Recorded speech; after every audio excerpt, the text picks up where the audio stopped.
శ్రీశైలం ఎడమగట్టు కాల్వ SLBC సొరంగం తవ్వకం పనులు పునరుద్ధరణలో భాగంగా నేడు హెలికాప్టర్తో మ్యాగ్నెటిక్ జియోఫిజికల్ సర్వేను ప్రారంభించనున్నారు. సీఎం రేవంత్ రెడ్డి, నీటిపారుదల శాఖ మంత్రి ఉత్తమ్ కుమార్ రెడ్డి ఇవాళ నాగర్ కర్నూలు జిల్లా మన్నేవారిపల్లి చేరుకుని సర్వేను పర్యవేక్షించనున్నారు.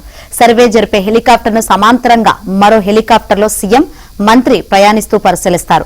నేషనల్ జియోఫిజికల్ ఇన్స్టిట్యూట్ NGRI శాస్త్రవేత్తల ఆధ్వర్యంలో ఈ సర్వే నిర్వహించనున్నారు. ఇందులో భాగంగా సర్వే హెలికాప్టర్ దాదాపు 200 కిలోమీటర్ల మేర ప్రయాణిస్తూ సొరంగం తవ్వాల్సిన ప్రాంతంలో భూగర్భంలో 800 నుంచి 1000 మీటర్ల లోతు వరకు ఎలాంటి పరిస్థితులు ఉన్నాయో జల్లెడ పడుతోంది.